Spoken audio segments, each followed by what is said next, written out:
қосайық. Фойеде Назарбаев зияткерлік мектебінің оқушылары, олар бізге сүйіншілі жаңалықпен келіп отыр. Бүгін қайырлы таң, сәлеметсіздер ме? Қайырлы таң, доброе утро, Казахстан. Мы ученики из Назарбаев интеллектуальной школы. Және біз бүгін домбыра ойнайтын роботты алып келдік. О, керемет. Как видите, но мы пришли вам показать своего робота. Бізбен бірге қалыңыздар. Керемет. Жігіттер сұхбатқа тас түйін дайын сияқты, ендеше біз күтеміз. Сәлден кейін жарнамадан соң осы студияда біз Назарбаев зияткерлік мектебінің сайдың тасында іріктеліп келген жігіттермен сұхбаттасатын боламыз. Сәрсенбі сәтті күн болсын, достар. 31-ші арнаның тікелей эфирінде таңғы сәрі бағдарламасы. Доброе утро, друзья! Сегодня мы обещали вам много хороших новостей, и вот еще одна из них. Недавно ученики Назарбаев интеллектуальной школы вернулись с победой с британской олимпиады First Tech Challenge. И не просто победой, а с рекордом. Жеңімпаздарымызбен дәл қазір таныс болайық. Нұрсұлтан Жанзақов, Дулат Тұрсынбай және Темірлан Еділ. Ребята пришли со своим руководителем, Рай Мырзагелді. Сегодня у нас в гостях. Қош келдіңдер, жігіттер. Қош келдіңіздер. Мы поздравляем вас с победой. И давайте расскажем об этой олимпиаде. Что за олимпиада, где она проходила и что за рекорд, о котором мы только что сообщили. У нас было два этапа. На самом деле у нас было два этапа. Первый проходил в городе Вулверхэмптон, что возле города Бирмингем, и второй в Лондоне уже. В обоих нам удалось выиграть, и мы не проиграли ни одного матча. Супер. Тем самым поставив рекорд. Молодцы. Классно. А самый сложный момент во время Олимпиады были? Самый сложный момент дегенде ол жерде біздің роботымыз матч кезінде төңкеріліп қалған. О, ана робот қой, е? Жоқ, соған ұқсас. Басқа да роботтар бар ма? Иә. Ол бүйтіп балкаларды көтерді. Содан кейін тепе-теңдіктен жоғалып та құлап қалды. Содан кейін әйтеуір мен пультта отырамын. Сол кезде сол балкаларды қайтадан көтеріп, тепе-теңдікті қайтадан сақтап, жерден итеріліп робот қайтадан көтерілді. Сол ең бір қорқып, толқып қалдым сол уақытта. Бірақ өте қорқынышты және ең бір сол қиын сәт болды. Бастысы ол сәттен аман-есен өтіп кетті. Иә, аман-есен өтіп, сол финал болды, негізі финал. Төрешілер қалай қабылдады? Төрешілер де таңғалып қалды. Барлық біздің оппоненттер де таңғалып, бізбен бірге жүргендер де барлығы қуанып, әйтеуір сол матчты жеңдік, әйтеуір құласақ та. Керемет. Енді бұл Назарбаев зияткерлік мектебі қашанда осындай жетістіктермен көзге түсіп жүреді. Сабақпен қатар, орта мектепте берілетін сабақтармен қатар осындай робототехника сияқты технологияның жоғары технологиялардың салаларын көптеп қозғап жүреді. Бұның себебі неде? Біз жетекшіден сұрайықшы, Мырзагелді, сізден сұрайық. В целом в школе мы активно развиваем направление робототехники среди учеников 7 и 12 класса. То есть дети проходят весь путь, то есть от начального уровня до постройки роботов из набора Лего, до вот подобных олимпиад, где ребята едут на международные соревнования и выигрывают свои медали. По ходу своей подготовки они изучают много разных сфер, они получают очень много навыков, очень много рефлексов у них вырабатывается. То есть ученики, которые уже выходят после нас, после наших курсов, после того, как съездили сами на соревнования, ученики уже обладают какой-то информационной базой у себя в голове. Как вы отбираете учеников? Расскажите, пожалуйста. Отбор учеников происходит как-то интуитивно, произвольно. То есть каждый год мы делаем отбор, где среди 7-8 классов новички приходят к нам в школу. Вы знаете, Назарбаев интеллектуальная школа принимает учеников только до 7 классов. Среди новичков проводим небольшой отбор в целом на знание математики, физики, логики и критического мышления. После эти дети уже с нами проходят весь этот путь. То есть кому-то это нравится, те, кому интересно, они всегда находят пути какие-то и вместе с нами развиваются. Те, кому не интересно, отсеиваются, но они находят себя в других направлениях. Кто-то в искусстве, кто-то в кинематографе, кто-то в фотографиях. Ссылай. Прикольно. Вот расскажите о вашем проекте. Вот мы видим робота, который... расскажите о нем, пожалуйста. Мне интересно, как Домбыраға управлять. қатысы қандай және? Қалай? Хорошо. Оның домбырасы тұрғаны бекерден бекер емес. Ол көріп тұрғандарыңыздай домбырада ойнайтын робот. Яғни ол бізбен бірге ойнай алады. Оны ойнату үшін біз саусақтардың орнына моторчиктарды қойдық, яғни сервомоторларды. Олар адамның саусақтарына ұқсайды және ноталарды адам сияқты басады. Және оң қолының ретінде бізде айналатын тағы бір мотор тұр. Ол адамның оң қолын қайталайды, яғни соның көмегінен ол толық ойнай алады. Қалай басқарылады бұл робот? Мен программаны жасадым. Яғни ол өзін-өзі түрде қалай? Микрофонды көтер.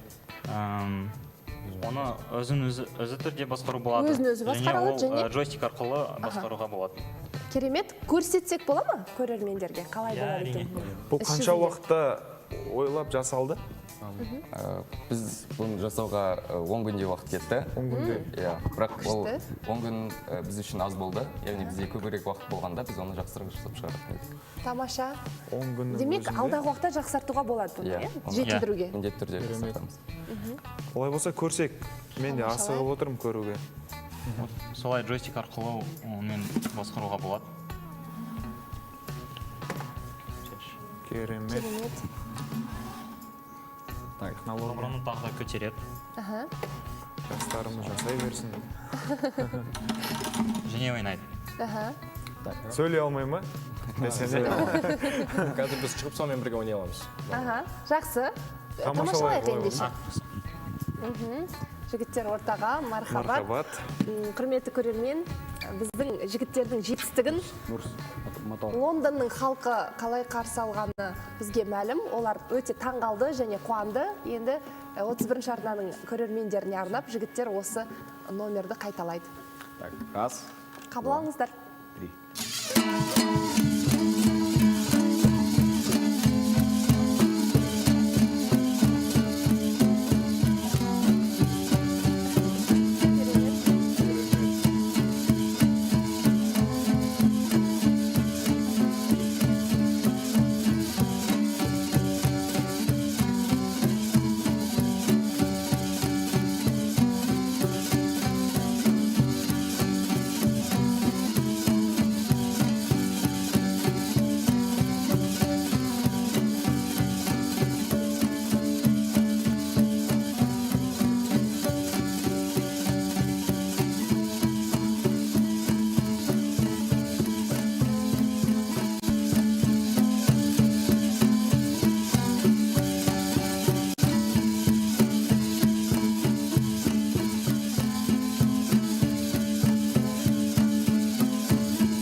қазақ емес, нағыз қазақ домбыра. Біздің жігіттер тіпті роботты қазақ қылып жіберді, е? Тамаша, жігіттер, жарайсыздар? Келіңіздер. Рахмет. Қайта жайғасыңыздар, бірнеше сауалымыз қалды. Енді осындай өнерлі жігіттер болашақта да осы саланы жалғастыру ойларыңызда бар ма? Жалпы мамандықтарыңыз қандай болашақтағы? Және арман мақсаттарыңызбен бөлісе кетсеңіздер? Негізі барлығы, мен Темірлан, біз 7-ші сыныптан бері осы 4 жыл бойы робототехникамен айналысып келе жатырмыз. Негізі кішкентайымнан бері компьютер технологиялармен қызығып жүрмін. Туылғанымнан компьютерім бар, соны зерттеп, соны баптап жүргім. Ендігәрі осы мектепті бітіргеннен кейін негізі мен осы технология, робототехника саласын жалғастырғым келеді, өйткені маған өте қызық. Бұл тек қана технологияға байланысты емес. Осы технологиялар арқылы түрлі мәселелерді шешуге болады. Осы арқылы қазіргі таңдағы экологиялық болсын, экономикалық болсын, мануфактура болсын, барлық салаларда робототехниканы қолдануға болады. Бұл біріншіден өте қызық, екіншіден пайдалы. Үшіншіден осыны Қазақстанда дамытуға болады. Біздің дәстүрлерімізді естуге болады. Расында да қазақтың дәстүрін осындай заманауи технологиялар арқылы көрсеткен қандай керемет, Иә, керемет. Темірлан, Дулат, сіздердің де арман мақсаттарыңыз қызық бізге.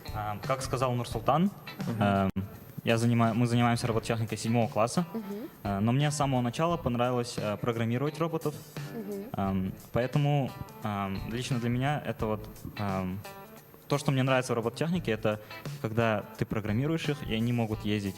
В данном случае я запрограммировал этого робота, чтобы он мог двигать сервомоторами и играть на домбре. В будущем я планирую также программировать роботов, либо уже, может быть, какие-то кибербезопасность или вот что-то такое. Вот это мне нравится. Это очень важно для нашей страны. Кибербезопасность это самая такая нужная, мне кажется, сфера, да? Прекрасно. Темірлан, сенің мақсатың қандай? Мен Дулат. Дулат, ага. Дулат, Кешір. Мен Темірлан сияқты, мен де робототехника саласын қалдырып кетпеймін. Яғни мен бұны міндетті түрде жалғастырамын. Және мен бірінші сыныптан бастап домбырада ойнаймын, өзім домбырашымын. Сондықтан да осы жоба мен үшін өте қызықты болды. Яғни екі түрлі хоббиларымды бір салада көру, ол өте қызықты. Сондықтан да мен робототехниканы да домбыраны да жалғастырамын. Шынымен де қызық, иә? Біз үйренгеніміз бойынша, стереотип бойынша балалар немесе гуманитарий болу керек, жаңағы өнерге жақын, басқа да салаларға, әдебиетке деген сияқты. Және келесі бір тобы физика, химия, алгебра дегенге жақын болу керек. Олар робот құрастыра алады деген. Ал жігіттер екі саланы бір-бірімен ұштастырып, және үлкен жетістікке жетіп отыр. Жарайсыздар, жігіттер? Біз сіздермен мақтанамыз. Рахмет. Және біз сұрайықшы, Мырзагелді, мы хотим спросить у вас, да, какие навыки нужны ребятам вообще в будущем, кто планирует заниматься робототехникой, вот, чтобы занимать такие места, создать такого робота, что нужно уметь и что нужно учитывать? Самый главный навык, он был и остается желание. То есть именно желание ребенка постигать новое, то есть новое узнавать, новое изучать. Желание. А с какого возраста можно начинать? До самого раннего, хоть у нас ученики в основном 7 класса, это 14-15 лет. Я знаю много детей, которые ходят в частные школы робототехники. Там, 7-8 лет они уже начинают ходить. Не все, правда, остаются, но уже какая-то усидчивость у них появляется. Так что самым главным навыком, я считаю, это желание. Классно. Вот вы сейчас покорили такую вершину, можно сказать, победили на Олимпиаде международной. Да, я понимаю. А в будущем какие у вас есть планы? В целом развивать робототехнику в Назарбаев интеллектуальной школе для того, чтобы наши ученики уже в больших составах ездили на подобные международные соревнования, чтобы вывести Казахстан на эту мировую арену, Классно. чтобы мы не закрепились на лидирующих позициях. Благодарим, что сегодня уделили время и пришли к нам в студию. Все, спасибо. Жігіттер, жарайсыңдар. Жеңістерің құтты болсын, жігіттер, Жеңістер құтты қуаныштымыз болсын, сендер біз үшін. сендермен мақтанамыз. Біз жастарға сенеміз.